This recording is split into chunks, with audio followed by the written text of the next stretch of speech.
Hello everybody, and welcome back to the Nidd. I am on the shared server here, and I'm in my apartment. And you can see I might have done a few changes. And I have an awesome fireplace. So I've replaced the TV here with a fireplace, and I've got my couch, and I'm just relaxing, getting ready for the day. Oh, and I got a grinder. Let's take that out of our hands. Like, we could hurt somebody with that. But yeah, so I'm hoping that it's not too choppy for you guys in here, but the frames on our server on the base here are not too great at the moment. We got a lot of stuff going on, so it's a little bit better out here in the construction area. Hopefully this helps a bit.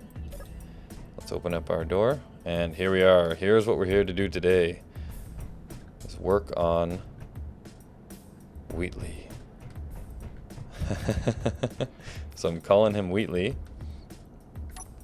because some of you might get the reference, but in my opinion, he looks like a Wheatley. If you don't know what I'm talking about, it's a portal reference. But yeah, so here we go. I've got him pretty much built. So the last time we attempted to do this, I think I got him almost this far. We didn't have any of the gyros on there, and we didn't have any of the sensors on there.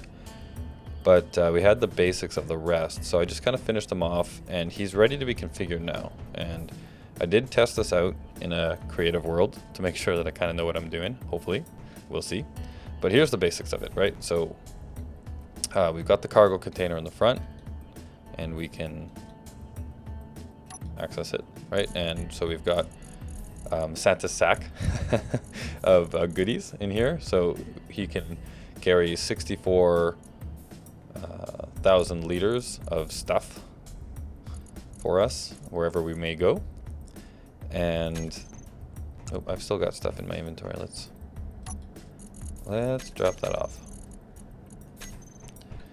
Yeah, and then so what we got going on here is obviously a bunch of thrusters going around all the sides to keep him stable.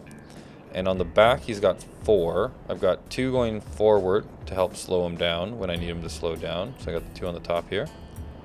And we also have 4 on the back, and that is a reason that we have 4 on the back, because we need the regular old stabilizing thrusters, and then we also need a pair of thrusters for the following function, which I'll show you how that works. I've got a sensor on the back. Now this sensor on the back actually is going to sense in front of it. But the reason I put it on the back was because I tried sticking them on here, and I thought it just ruined the aesthetic of it a bit. I like the button on the front here and the cargo container and the look of it. It makes it look like a giant eyeball. And putting the sensor there just ruined it. So I put it on the back, and that's also where the antenna is. And I also thought it kind of looked like maybe where the cable would have run out of the back of them, right? Again, making my reference.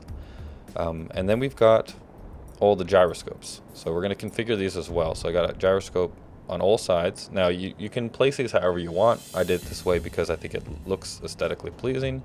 But in the configuration, it's going to be a little awkward because of its placement, right? Because so when you override a gyroscope, the placement of the gyroscope matters as far as overriding the pitch and the roll and all of that stuff. So it's going to be a manual configuration process to make sure that things are moving in the direction we want. And we need 4 on here to control direction that it's facing. And then we also need to have 1 on the bottom here that I just hit away, and that is going to be our braking one. So to stop it from moving when he needs to just stop moving. And yeah, so then we got the sensors again on the side here. So I've got 1 in similar locations all the way around, and these guys are going to sense in the direction they're facing. So this one will look up, right, and this one will look to the right or left, I guess. This one will look to, yeah, so facing the way he's facing, right. The one on the right hand side will look out that way. The one on the left hand side will look out that way, and so on and so forth. So let's configure this guy. Enough talk. Talk is cheap. Action is everything. Alright, so what we want to do is first, before we disconnect him from the ground, because last time we did that, we had some serious problems. But yeah, so what we want to do here is let's go to our control panel. And I've made a few groupings in here. So I've got the stabilizing thrusters, and you can see that that controls a bunch of the thrusters, right? But it doesn't control the two the extra two rear thrusters. Those are the catch me thrusters, which I have grouped up here as well. And we'll be working with them separately. But so the stabilizing thrusters are all these guys. I want to turn them on. All right, so now you can see we've got two going forward, and then all the ones all the way around, and two on the bottom here. All right, so when we disconnect this guy, it's got its gyroscopes. They're turned on. We've got power. Oh yeah, the power system. So I didn't hook the nuclear reactor here up to the cargo system, which I originally was planning on doing. But the reason for that is because I needed power to get this thing started in the first place, and of course it won't use the conveyor system without power, so I kind of had a chicken and the egg problem there, at least from my understanding. If I'm wrong about that, let me know. But yeah, so just have that accessible so I can throw uranium in there, which started it all up. And then I also threw a battery on the back, which you can see is now fully charged. So we can turn that off of charge to use that as our primary source of power. So turn that off. So now it should be using the battery. And we've got the, where is the small reactor? I should be able to turn that off, and everything is still good. So now we're saving on that, on this. We're not burning through this anymore. This should stay, and this will be our backup power, hopefully. Again, if I've got that wrong and I don't understand how that works, let me know. But I think that's how it works. Yeah. So he's now powered off of the battery, and I think that's enough that we can actually take this off now. So brace yourselves. Let's see what happens here.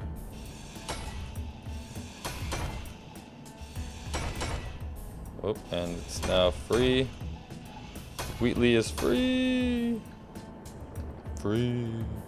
There, now he's floating around on his own power. And hopefully we can't bump him off into, you know what? I'm pretty sure we can't, but we're gonna be extra careful today. We're gonna close that door. And we're going to close this door. Thank you very much. All right, now we're closed in. Now let's do our configuration. The next thing we need to do now is we need this guy to follow us. So when I'm over here, he should look at me over here. When I'm over here, he should look at me over here, and so on and so forth, right? So it's time to bring you to life, Wheatley. All right, so we want to start working on these gyroscopes. So if let's just turn these on for the moment. Oops, we need that one too. And then you can see their placement, right? If I turn my HUD on. Yeah, so here you go. Yeah, so that's the one. Oh, I've named them backwards. The right and the left are backwards. So let's fix that quickly, because that will be confusing. Where are we here? So gyroscope left should actually be right, and gyroscope other right should be left. So now if I'm looking at, so let's get ourselves centered on him properly so we can see him moving. Now let's go back into him. Now if we go, let's say, to the left guy, and we want to, let's turn it off for the moment, and we'll override him. And now what we want to do is we want the left guy to move him. He wants to look left when this guy is on. So let's pull it, pitch all the way over to one side here, and if I go, so he should turn to my right when we turn this guy on. Yeah, and you can sort of see him down there. If I get out of here, right, he turned to my right, which is his left. So that's correct. And if we do the same thing on the right one, let's turn him off, override, and go the other way. Turn him on.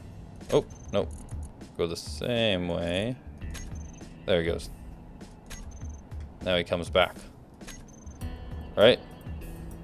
And now, again, the reason that that's so kind of weird is because of the placing, right? The way I've placed them makes what they were up, down, left, and right is be a little weird like that, which is why we're manually configuring them. But again, I thought it looked better, so yeah, so we got this guy, he's pitching, so they're both literally pitching to the same direction, but because they're placed opposite to each other, they go the opposite direction. So now we want to do top, and I believe, oops, let's turn him off. That should be yeah. So if I turn this on, oh no, oh, I think that's totally wrong. I think it's all pitch, isn't it? Oh, showing HUD. Yeah, there we go. So he went up. Yeah, it's all pitch because of my placement again. We're basically going to be dealing with pitch for every single one. Top and then bottom. Let's turn him off. Override. That's probably the same direction again. Yeah, there we go. Woo, quick. All right, so now we have him. So he looks up, left. So we've got those 4 gyroscopes connected, right? And again, you can see here because they're facing different directions, like they're facing the opposite directions every time, which is why we're basically using the same configuration option for each one. All right, so now he'll go left, right, up, and down. Now this gyroscope here, this one keeps him stable, right? So we're going to leave him with his default options when these guys are all turned off. So if I go to the follow me sensor, no, follow me gyros, that's all these guys, right? So they should all be off, right, by default, and this guy should always be on. Now the next thing we need to do is configure the sensors. So the way the sensors work, follow me sensors, that's all these guys.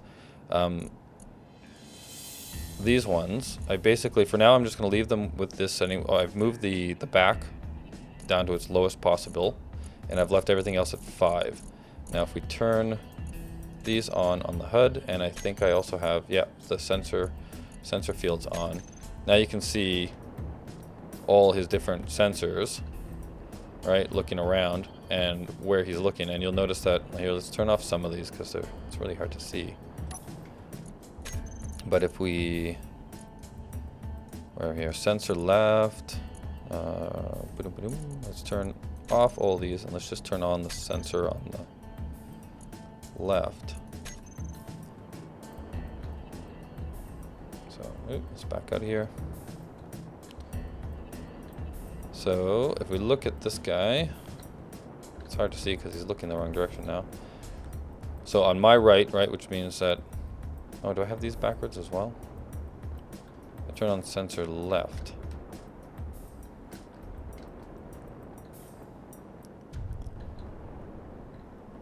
Sensor left. Yeah, I got those backwards as well. And bink.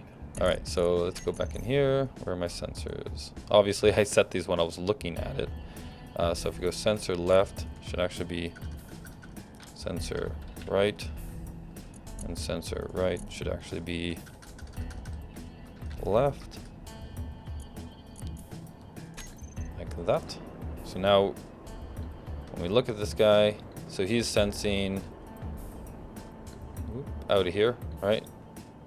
And the reason I brought the back down to 1 is so that it stops kind of in the center, right? So it still goes over it a little bit, and they'll all kind of cross over a little bit in the center, but that's his body anyway, so it's not a big deal. But now, like here, I'm in that sensor range now, and then here I'd be out of that sensor, right? In and out. And they all work the same way. We're going to increase their range once we've got this guy configured, though. We're just going to test them out first. So if we go to the follow me sensors, that's all these ones. We'll take this guy, oops, this guy out. These guys are all 5 meters all around it, but nothing on the back, and detect players. Okay, and then the back, the one on the back but is looking forward, I've got him set up so that, let's go, which one did I have? Turn that off, they're all off, turn him on.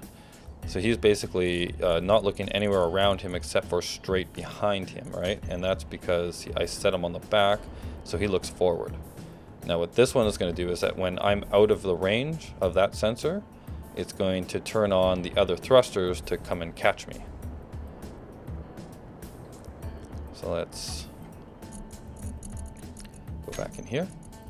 All right, so now what we want to do is we want to configure the just looking at me function. So let's turn that back off, and we want to configure so when the sensor on the right detects me, we need to set up the action that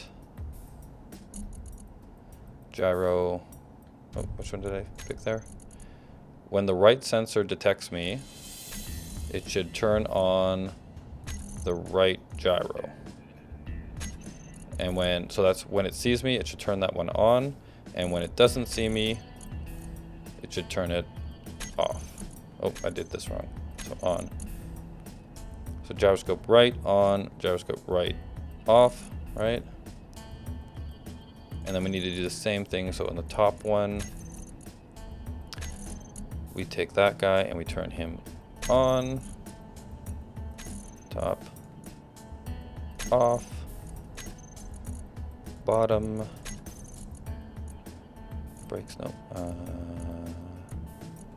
bottom, turn them on, and bottom, turn them off, and then the last guy is left, turn them on, and left, turn them off, right? So now, if I have so the gyros should all be off by default. Yeah, and then the sensors are currently all on. So if oh, is that not working? What did I do wrong here? Oh, I think, do I have to get out of its range first completely?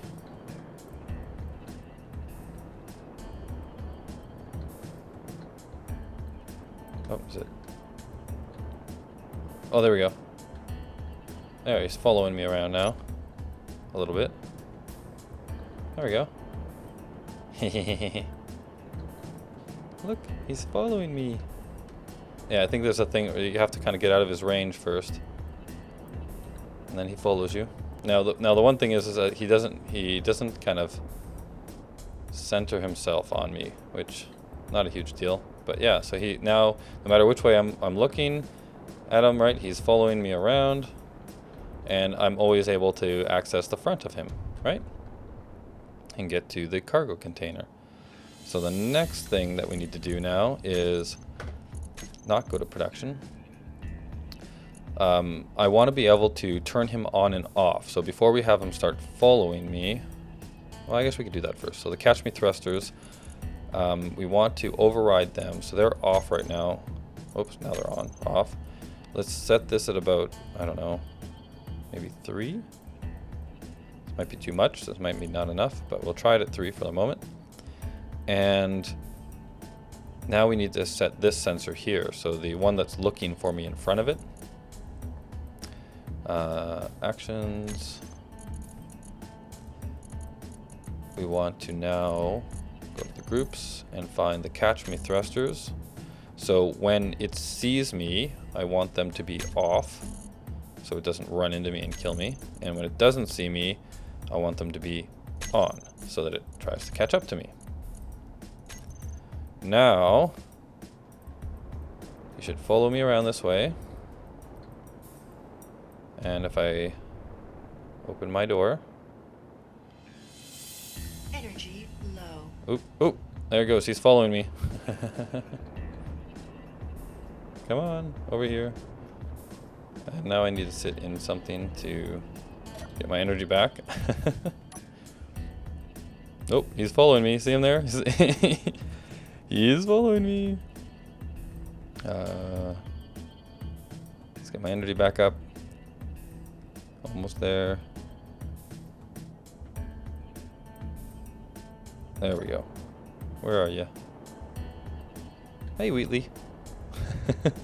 And now, so he'll follow me around, and it's kind of creepy, and so maybe you don't want him following you around anymore. So we need to go to the button I put on so the follow me button, and I want to set up the actions on this so that go to my groups, and we have the follow me sensors toggle on and off, I think is what I'm want to do there.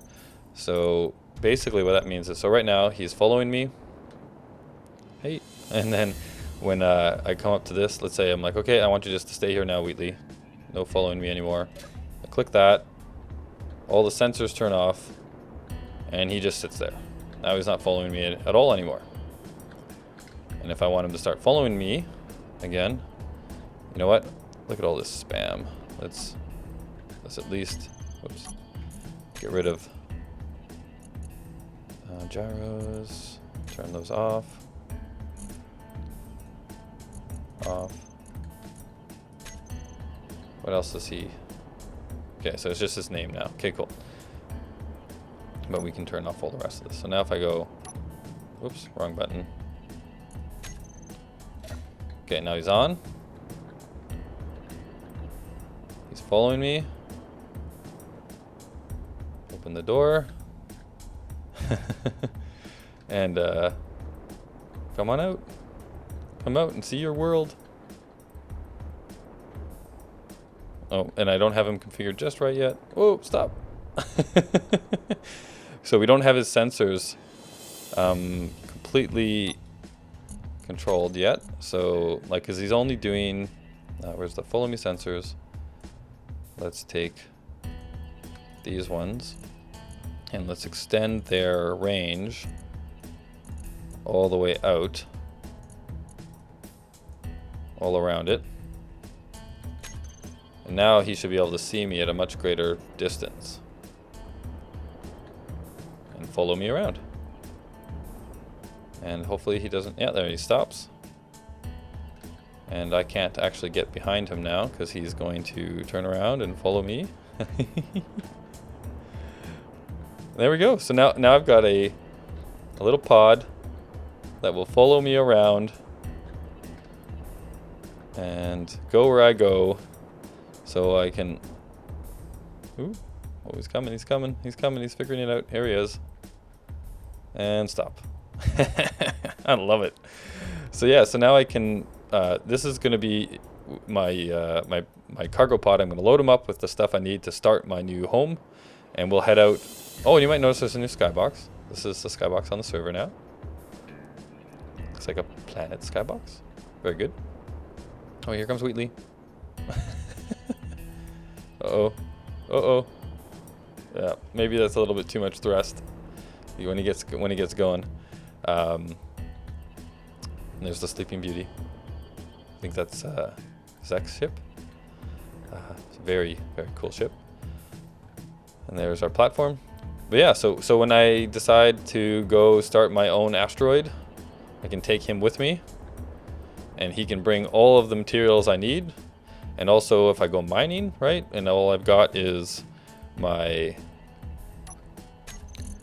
hand tools, right? Let's say if all I've got is this guy, I can be mining away, and then I can just turn around and drop it all off into him. and I can keep mining. Or I can be building stuff and have all my components I need in him, and I don't have to carry them all, whoops, all on me in my inventory. Like here, I've got 2 things in me right now, so I can open him up, drop them in there. So now if I have some random death while I'm mining or doing whatever, I don't lose my stuff, and they're right there behind me. And he'll follow me around. So he'll go into the caves with me if I want him to stop. I just turn him off, and I do my thing, and he's always sitting there right there for me. There's my new friend. My new friend Wheatley. He'll follow me around. So I'm very happy that this ended up being a great success in the end. Let's head back in. He's following me. He's working out so well. And in we go. Come on in. Come on, boy. Come on. Yeah, you're almost there. Come on, boy. There we go. And stop. Now we come up and we go. Turn you off. And now you're off and you're not following me. Perfecto. And let's open this up. I don't know if Boris needed that open for any reason, but let's open that back up now that we are safe. That's such a cool door. So cool. Anyhow, there we go. Wheatley is alive. Now, maybe there's one thing I would like, if you guys know, I haven't figured it out yet, but is there a way to make it so that he's always upright as well, like facing correctly? Not that it's a big deal, right? You can't really tell anyway, but there is a few things that I did where he was upright, and you can tell he's sideways now, but it's not a huge deal. It'd just be fun if he actually continued to make himself upright properly. But yeah, there you go. There's Wheatley, and there is our feat for today. I hope you all enjoyed, and I will see you all in the next episode on the Nidd. Make sure to check out everybody else's videos as well. They do some great stuff. And I'll talk to you guys all next time.